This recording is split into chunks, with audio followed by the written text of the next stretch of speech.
anywhere in this arena. It's usually cold. Start with an opening statement, or do you just want to ask what? I just like when they get right to the questions. It's better that way. Home win as head coach. How does it feel? Feels good.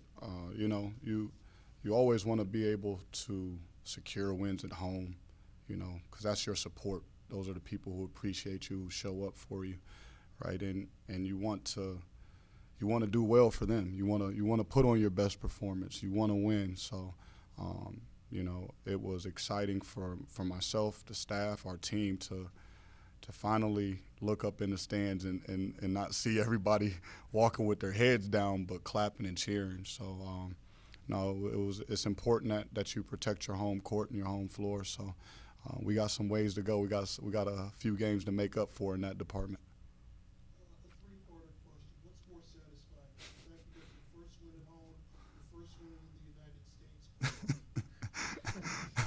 States? Just both. Yeah, I didn't even until you brought it up. I didn't know I haven't won on U.S. soil yet. But just you know, just getting and securing the win. I said, man, like I got a group of young men who I know work hard, but it's difficult. It's challenging to win. Like everybody doesn't get to do it. Everyone doesn't get to experience it. But that doesn't mean you didn't show up. You didn't work hard. You weren't unselfish. You didn't give everything you got.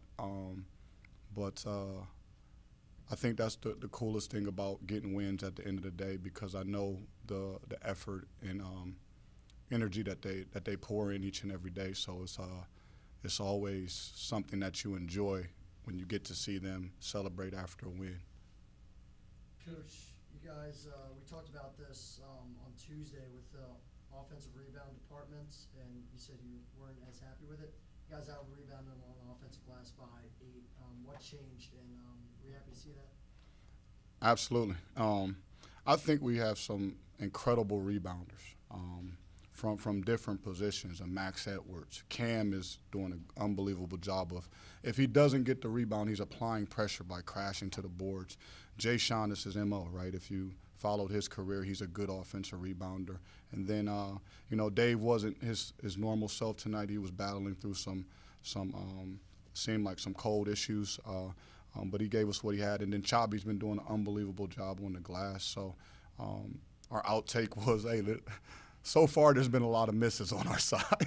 So the least we can do is go chase after them.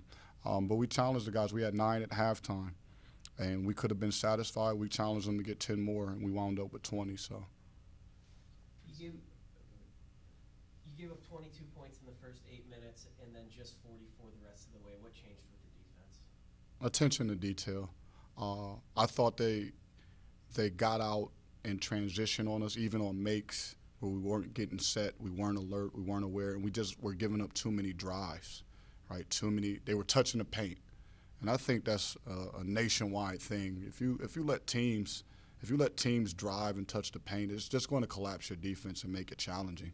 So the moment we took responsibility and accountability for guarding one-on-one is when I felt the game shifted. And then we still had a few woes there completing the possessions, but when we manned the boards, the game swung in our favor. This team's played in spurts pretty well at times. You look at that St. Peter's game, you were up by 15 points. Did you sense maybe now that this was the time they were going to put it a little more together? I know you didn't have a crystal ball, but you were at practice every day. Did you see that after this last game, and did you maybe anticipate that this was going to be a game they might put it together? Well, you know, we talked about it after the St. Peter's game. We showed an edit of just a possession here, a possession there from game one of, hey, we could have turned the tides if we do a little bit better here, pay attention to detail, if we sprint harder on this possession, if we go crash the boards, right? If we communicate better and not have a mistake. Because I believe since game one, our buildup has been steadily improving from a consistency level throughout the games. And, to beat good teams, you got to play. You got to play good basketball. You need a 40-minute performance that's at a pretty high level. We hadn't done that early in the early parts of the season, but I do think we're trending and getting better at handling and managing runs throughout the game. So just got to commend our guys, honestly. Because in that moment, right, I can draw up some things, but I don't shoot the ball. I put a play in there now, but I didn't make the shot. So they have to step up in ways, right? They have that opportunity. So, I think Trey Dinkins in the midst of a run hit 3 big threes, a baseline, and then 2 at the end of the game. So guys are stepping up and making plays. Matoush hit 1 as well. So. Drew, you mentioned Tuesday night how, Cam there's more offensively there than what he's shown. A lot more minutes for him tonight. How would you kind of assess what he was able to do with more of an opportunity? Well, I told her I had a conversation with him. I said, it's about time you attack the basket and do it the right way. He's a really good finisher around the rim. It's part of the reason why we thought highly of him upon coming here. And he hadn't quite put it together. He was going past guys, but he was forgetting the ending. And I just tried to in a joking way, like, hey, man, we've been waiting. It's time now. So, but I appreciate his mindset, right? I didn't play him early on. I didn't find opportunities for him. Me and him, we had a discussion. We talked about it, and I've been able to insert him, and he's responded, right? You can ask a coach all you want, hey, I can play, but you have to, when you get your opportunity, you got to prove it now. And he's done a great job of with the minutes and opportunities that he's had, he's made the most of them. I know in the St. Pete's game, when he was in the lineup for those stretches, that's when the lead ballooned. And he did another great job tonight as well. Coach, no Jay tonight for the second straight game. How has the offense adjusted to not having him in the lineup, and what can you say about his timeline? Not much on the timeline. It's a waiting period type thing. So, but he's working his way back to get healthy. But it'll take some time. But I think still relying on Max. I think Max did a great job tonight with his patience. He didn't settle, right? He had great patience, even if he didn't get the shot, of just trying to get to the paint. And he told me he said, Coach, I'm going to attack the basket tonight. And I thought he did a great job, as well as rebounding the ball, 6 rebounds from him. And it's really how Cam has stepped up, I believe, right? He's bringing some of those intangibles, attacking the glass. He's good defensively. Very, very rangy defender, so he can guard a lot of positions, and he's good at contesting. Now it's, hey, can you bring your offensive game along? And I think he did that. He showed that today. This was one of his best outputs. Coach, you guys scored off turnovers at a pretty good rate tonight, especially in the first half. You had 8 points off turnovers. Can you talk about fast break play and just how important it is to take advantage of those mistakes? Oh, you got to, right? A team makes a mistake. High-level teams, you make a mistake, you punish the mistake, right? That's how it goes. We want to be one of those teams. So I thought early throughout the season we were mismanaging our fast breaks, too many turnovers. And the other factor is not completing possessions and getting out in transition enough. But we've stressed it in practice, our transition. And I think guys they're progressing in that area. They're continuing to improve. It's a huge part of our game. When we get those defensive stops, we want to run, right? It's their freedom. I told them I'm out the way. When you guys get stops, you don't have to worry about me. It's your game. It becomes their game, and that's where they can create and make plays. So I try to stay out the way in transition. No, Eli's back healthy. I think this was a tough game for all of our fives. If you look at the matchup with Camden on the floor and them going small at times, it's just difficult. I was ready to play him, but the matchups I didn't think allowed it. It forced my hand to go small, put Jakob at the 5, put Jay Sean at the 4. At one point, I was even going to put Jay Sean at the 5 and figure out how to survive, you know, if Jakob needed a breather or whatever the case was. I think we stole some minutes there with Chabi and then playing big.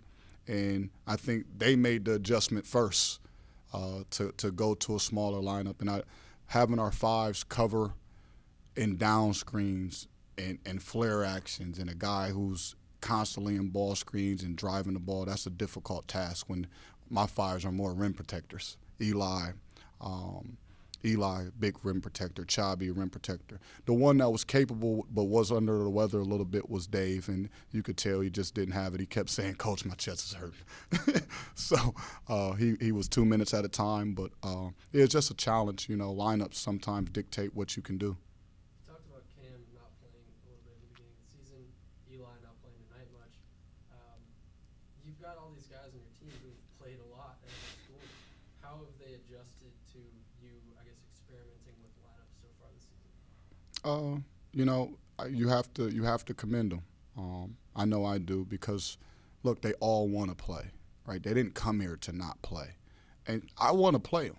You know what I mean? I don't like. I'm not gonna feel great that I didn't get Eli in there and didn't give him an opportunity. Because in his head, you're like, hey, I can guard that position. I can do that.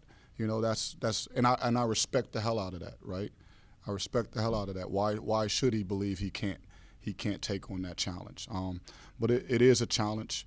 But we've talked about it from day one, about our depth, about being unselfish, and you know, we're here to be the best team that we possibly can be, and that's going to take everybody. You guys were in this same spot last year when you were an assistant coach. We started off poorly in conference play, and this time it's different with non-conference play. I asked Kareem about it, but how are you guys gonna take what you learned last year and kind of build on the momentum of getting a win here? Yeah, you know, I don't harp on last year too much. You know, we've been in the situation. I'm just trying to create a new situation, but you do learn from experiences, right? You should learn from experiences. We have to, number one, we have to be resilient, and we have to keep the main thing, right? And that's improvement, right? Even after tonight's win, we got to fix some things that we did wrong. And we have to be positive, but we have to be disciplined and strict in it too, right? We have to hold each other to a high standard. And that comes after a win or a loss. So I think those are some things that we learned through our struggles last year. I would say during that streak, our accountability took a huge jump, and that was big for that group last year, to take ownership of what they were doing wrong and what they needed to do and get better. I thought was a big factor. Thank you, Coach. Thank you. Appreciate it, guys. Enjoy the weekend. Not bad, a Friday game, right?